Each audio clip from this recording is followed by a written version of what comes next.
slightest smile, you reveal me. And all the while, will you hear me? Well, I thought I had let her know I was interested in her way before I actually did. But apparently, she tells me I was pretty bad about that. She kind of didn't know I was interested in her. I think I might have let it slip when I was on the phone with my parents. She was in the room, and I'd already told them about her a little bit. And they asked, I said, oh, one of my friends is over and she's making dinner with me and we're watching football. And my parents asked, oh, is this the one that you had told us about? And I said, yeah, she's the one that I had already told you about. So she heard that, so at that point she knew that I had talked about her to my parents. So I kind of gave it away a little bit. Yeah, I'd say it's probably the first time she knew that it was more than just a friends thing and that I was actually, maybe there's a little bit more there to it. Her first reaction, she didn't say anything. I think she kind of tucked that away and kind of stored it, knowing at that point that there was a little bit more to it, but she didn't want to give anything away either. So, yeah. Although she did say eventually, pretty shortly after, that I need to start being demeaner to her.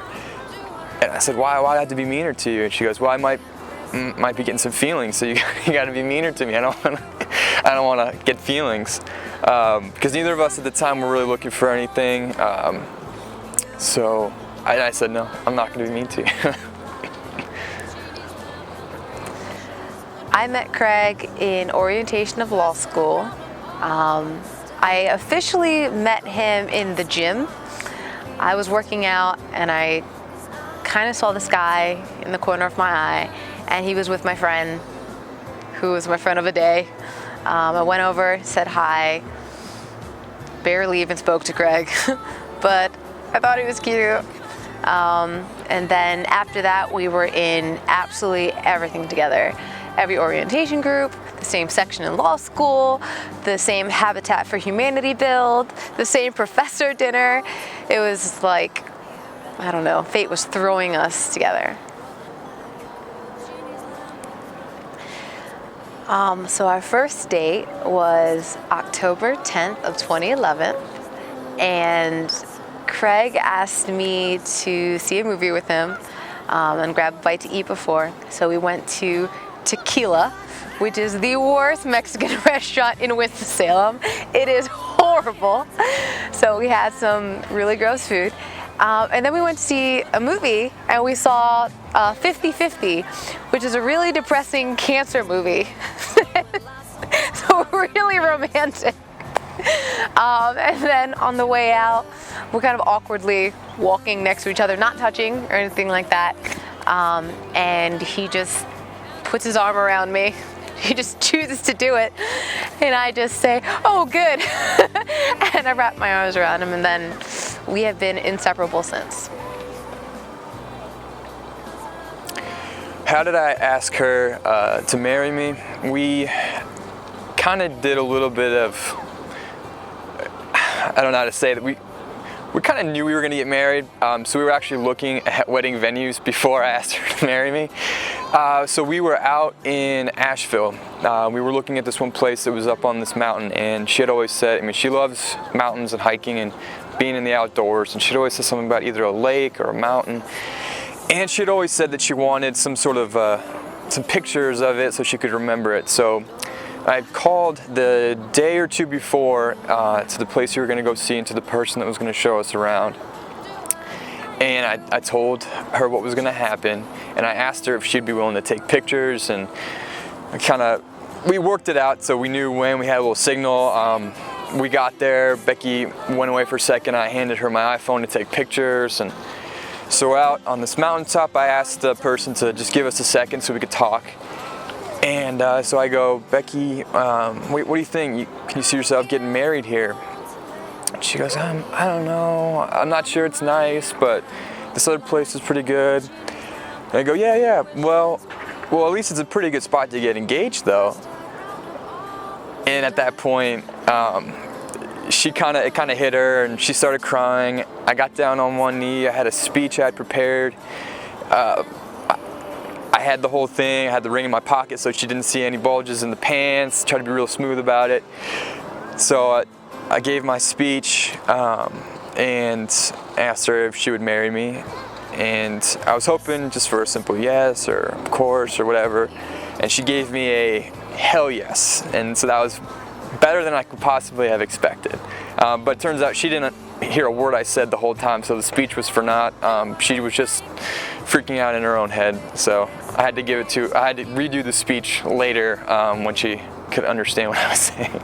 If I could get from moon to land, here in the palm of my hand, I'd rub it like a genie's lamp, and 3 wishes would be ours. First I'd round up all the stars, then I'd go and lasso Mars and Venus too, 'cause I would. My favorite thing about Craig is how easy it is with him. I know you always hear that relationships are work, but with Craig, it really isn't. I can be myself. I watch the same television. I like to do the same things. I eat the same food. I laugh at the same things. He truly is like an improved version of myself, and it's so easy that it's just a delight every single day. So Craig and I have a few songs.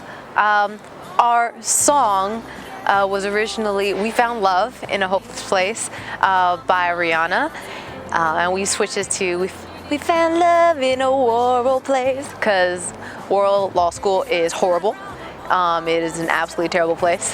So, but that's where we found love. So that was our song initially, and then our first dance song was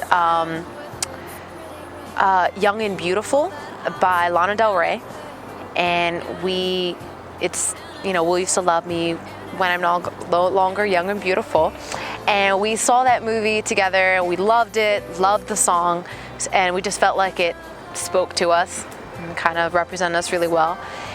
And I think now it's transitioned to "Falling Slowly" from the movie Once, and that's because it is Craig's favorite duet ever, and I sang it for him at our wedding despite my better judgment, but I did it to prove I love him. But I think now that is our song, and we actually just saw the Broadway musical last week, and it was so sweet, and he got choked up. He got all emotional, tears were in his eyes as he heard it. He's trying to act all tough. That was adorable. For just being you,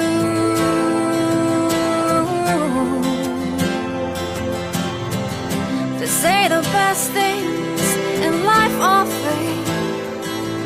But if When I first saw her, I just remember, it's not necessarily a smell or a hearing thing, but it was a feeling that I knew there was something very different and special about her.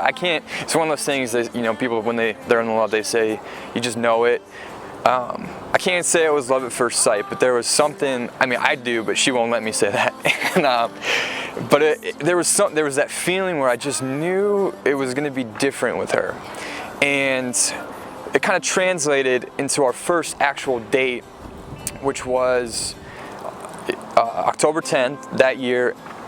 We met and we went to a movie. I finally just said we need to go on a date, so we went and we did a movie, and I kept the ticket stub from that movie because I knew that was our first date, and I knew it was going to be my last first date.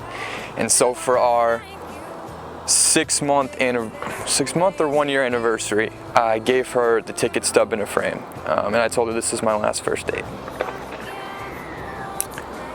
As far as a song, we didn't really have a song, but during the wedding, she surprised me, and after her sister sang a song while we were doing our unity ceremony, she grabbed the microphone, proceeded to tell me that I can never ever say that I don't love her, that she never did anything for me. And she sang Falling Slowly from Once with her sister because she knew it's one of my favorite songs, just think it's beautiful, and she sang it with her sister as a duet, and yeah, it was just beautiful. Our first dance song was Young and Beautiful by Lana Del Rey, and it was from the Great Gatsby soundtrack. And so we kind of, when we were thinking about what kind of theme we wanted for our wedding, which I didn't know that weddings really had themes until she told me, we were thinking more of like a Gatsby type thing, but it was just one night we were thinking about kind of what would be a good first dance song, and we had seen the movie and we really liked the soundtrack, and so it was kind of going on in the background, and as soon as we heard it, we go, this one. I mean, because you know, it's a beautiful song, it's a good first dance song, but the message in it is, you know, the chorus goes, will you still love me when I'm no longer young and beautiful? I know you will. So one of the things we tell each other we're most excited about is getting to grow old with each other. And she cries at like Up and stuff when like old people and like in The Notebook, and she loves old people. So that's one of those things we like the idea of talking about a love, not necessarily right now, but a love that's going to be even stronger and better in the future.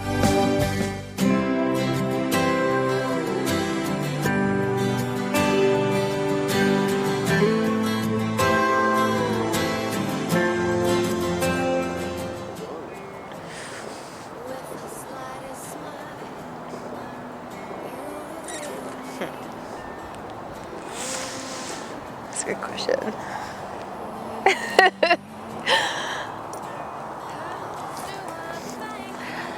So I thought Craig might be the one when I was sitting in my car talking to my mom one day, and I wasn't calling him my boyfriend. She hadn't met him yet, and she asked me about him, you know, what I liked about him, and I was, you know, going off the list, saying everything, and I felt all those feelings, you know, flutter in your tummy and just warm feeling. Couldn't picture my life without him, but I didn't say that to my mom yet. And then I brought him home. It was just after Christmas. It was for a few days. He was coming on his way, driving down back to Winston-Salem, and my family loved him. And that is ridiculous. I mean, my mom loved him. Mom loves almost everyone. Dad loved him. Dad talked to him. Crazy. Josh loved him again. Josh loves everyone. Danny, who's the most protective brother in the world, loved him. And then Debbie, who is Mrs. Judgment herself, loved him. And it was in that moment that I knew I'm gonna marry this guy, no doubt. Okay. What keeps you together?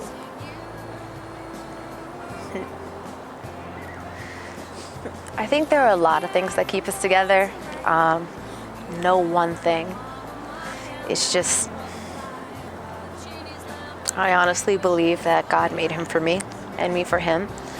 And I can't imagine us fitting together better and working better. But I guess what keeps us together is that we put God first in our relationship. Everything comes back to that. And I know that even when we become less attractive, when we go through hard times, when all those things that we find funny and endearing become irksome or annoying, frustrating, I know that we will always stay together because God is at the center, and both of us know that God created us for each other. My promise to her is that I will never stop trying for us, and she knows that's my promise because I have it engraved on the ring. And well, we'll see if that ends up happening, but the plan is also to get that tattooed around my ring finger in case I ever have to take the ring off. But the idea is that, you know, nothing is ever smooth all the time. There's going to be bad days, maybe even bad weeks in the future. We haven't had any yet. Maybe a couple bad hours, but no matter what, you gotta just work at it, and I'm never going to stop trying to make our marriage work.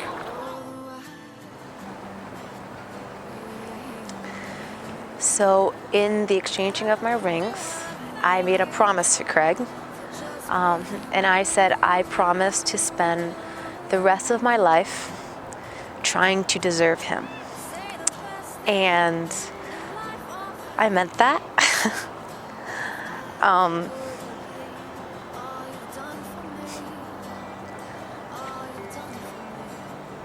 I think I have a lot to offer someone, but I never imagined I could have a love like I have with Craig.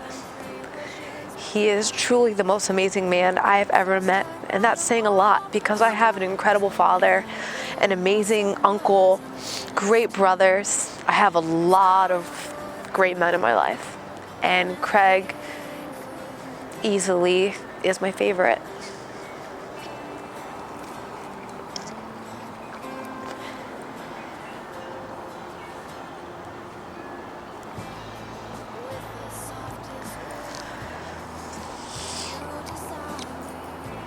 So Craig, we always tease each other and say, do you love me? And I hope you always do. We're just teasing each other, but I want you to know for certain that I will always love you, no matter what happens. You truly are the greatest thing that has ever happened to me. In my vows, when I said that you were the greatest gift God has ever given to me, I meant that. You are my favorite person, my best friend, and I love you more than words could possibly say. I know what I'm saying right now is not doing it justice, but I hope it gives you an idea, a small little fraction of an idea of how much I love you, and always will. Moon's land, here in the palm of my hand, I'd rub it like a genie's lamp, and 3 wishes would be ours. First I'd round up all the stars, then I'd go and lasso Mars and Venus too, 'cause I would do. Oh, if I could get the moon to land here in the palm of my hand, I'd rub it like a genie's lamp, and 3 wishes would be ours. First I'd round up all the stars, then I'd go